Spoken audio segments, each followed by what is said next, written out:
This is a lot of things. You do? Is John doing this as well? Yeah, John will come in. Great. Maybe he'll come in when you're here, probably. Yeah. Chat with him. The lights are very bright, aren't I know. Yeah, rolling. Okay. You rolling? When you first met John, you were quite a whippersnapper. Remember that? they? What's a whippersnapper? You mean A young lad. a young teenage kid? Yeah, I was 17. How did a meeting come about? Well, I heard that he was looking for a guitarist, so I applied for the job. Really? And much to my surprise, I got it. Because I was still kind of learning at the time. Mm-hmm. And there were a lot of other good guitarists around, but he chose me. Was it your first, It's my first major public professional engagement, yeah. Yeah, it was the first sort of, that was when I started playing professionally, yeah. I was 17 at the time. I always wonder what do your parents think about that? Oh, they loved it, yeah, they still do. Really? Yeah, I mean, they'd love to come on the road too. They didn't worry about, falling into the blues and, the whole, the professional music scene seems to be... No, they always sort of encouraged me to be a professional musician because I think they realised I wasn't very good at anything else. No, being honest. So, how did... no, they always gave me a lot of encouragement, and they enjoy music too. They enjoy it a lot. Mm-hmm. What is it about John's, presence that is such a magnet for so many talented musicians? I mean, do you ever... Well, I think there's John Mayall and Alexis Corner were the two sort of people in England that kind of started the whole blues rock and roll revival in the early 60s. Mm-hmm. In those days in London there used to be a lot of blues clubs, Mm-hmm. and a lot of American black musicians used to go over to England and play. Mm-hmm. And if you wanted to play R&B, John Mayall was the person to play with. There were a few other bands too, but John Mayall was the most well known. Let's hang on a second. Stop rolling. Oh, So that, and what, as I said, there was something, what did you learn playing with John originally, but was there a certain, something that... No, I mean, ever since I started to play guitar, I listened to rock and roll and rhythm and blues, and it was really like a natural progression for me. But what I was trying to say was that when I first joined John, I was still very much a beginner, But after I'd played with him for sort of 3 or 4 years, I developed my own style, which most other guitarists that have ever played with him have done too. Well, there's a real sense of, music in an egoless sense, I think, sometimes. And if I think of John's music, I think of more of a community, more of a sharing. Yeah, well, you've got to be very sympathetic to each other and just play naturally, I mean, you mustn't try and force it, or there's nothing sort of extra musical about playing the blues. You just play it the way you feel it, really, and play it very spontaneously. And it's really just the chemistry between the different musicians that are playing at the time, This particular lineup is rather unique because we've all been in the Bluesbreakers before, but not all at exactly the same time. So, in a way, it's a new group, really. How did this come about? A new old group. How did this A new group of old musicians. Old timers? Yeah. You must be pushing your 30s. Yeah. This is I think perhaps all our careers need reviving a little bit. So we've all got together to play. You had a band for a short while with Jack Bruce? Yeah, I played with him for it wasn't for very long. It was for a European tour in 1975.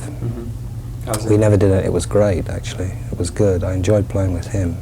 Jack's another one who's certainly attractive. Worked with him. Well, yeah, he's such a good musician, yeah. An instructional type of thing. Mm. How did that sense of community and sharing, have you found that, is that a kind of a continuum in music, have you found, or is it? I find that it's continued, yeah, throughout my, musical career. Did you find that with the Stones particularly? Was that Yeah, I mean, the Rolling Stones and John Mayall, they all used to play in the same clubs, and do the same sort of type of tours in England before, you know, they became well known. They used to play at the Marquee and another place called Eel Pie Island. And there used to be a club called the Flamingo in London where John used to play. And as a matter of fact, I think, you know, even before the Rolling Stones were formed, I think Mick Jagger used to get up and sing with John Mayall and Alexis Korner and a couple of other people. Anyone who was playing music. Yeah. That was a real small, you know, I know Ian Stewart's still, you know, been around there for the whole beginning. It's sort of an interesting group of musicians who've gone on. Yeah, and they're all from the same sort of era, really, you know.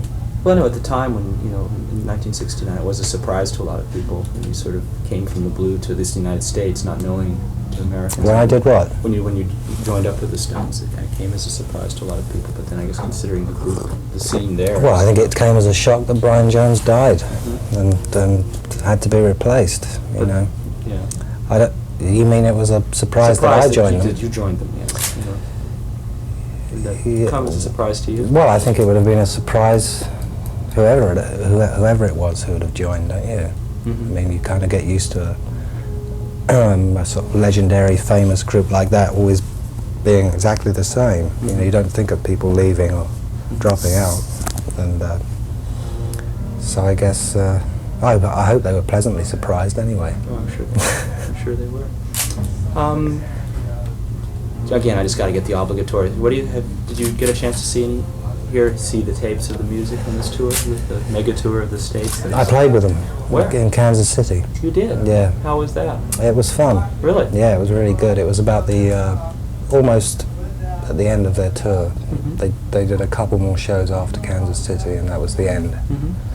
And it was great fun. Yeah. That's great. Was there a difference in musical cues? Think they're getting better? Well, the whole show was much longer than I was used to, and there was a lot of new songs that I didn't know, but I sort of, you know, played for about 2.5 hours, I think. Really? Yeah. That's great.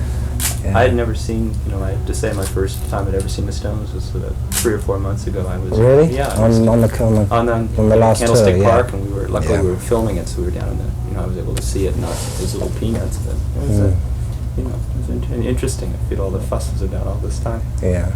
How did the reunion come about? This whole little tour. Well, you better ask John. Really? Yeah. You just got a phone call. Cut. Those James things. Yeah. Roll it. We Rolling, just got. yes, what? Go like this. I'll tell you what I'd probably better do is use my hat. Let me fix it for you. Okay. That's very nice, yeah. Thank you. We've just gotten to the point in talking to Nick where I asked, how did this whole reunion come about? And he threw the ball. Telephone calls. Yeah, it's always done with telephone calls. What prompted you to say, let's get together and... Well, it's been talked about a lot, but I went round to his house and they were just talking about how good it would be to do that as a change from, you know, what we all do in our spare time, professionally. I don't know. It was just an idea, and around about the same time Mick called me up from London, and so it just fell into place really. Just a case of trying to get people interested and trying to get some kind of tour set up so that when the next telephone call would come about, I'd have some proposition, you know. How so far has it been? Have the feelings seemed, you know...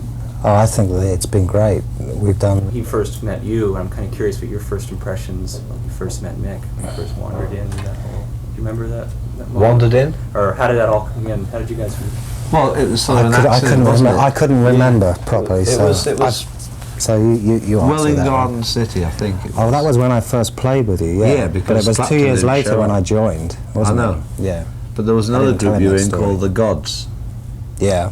So we did a college a bit later. I mean, that was the first meeting when you stood in for Clapton. That's... No, Because he didn't show up. he didn't show up. I just happened to be in the audience. Because he lived there. You see, I lived he lived there. in Hatfield. He was playing at at this place, and I was in the It was a audience. bloody town hall or something, but we were one short. Clapton, he didn't let us know he wasn't going to come that night. He didn't show up, so So I Jack Bruce sat there and me, listened to the first set without a guitarist, and I thought, well, it might help, you know. it might help, a little bit of blues guitar So playing. he came to me, between the first and second set and said, well, I said- I know the tunes, do you want to let me play? He said, help. So I said, I thought to myself, well, I don't know. At that time, I guess he looked rather young but very determined, like he could do it.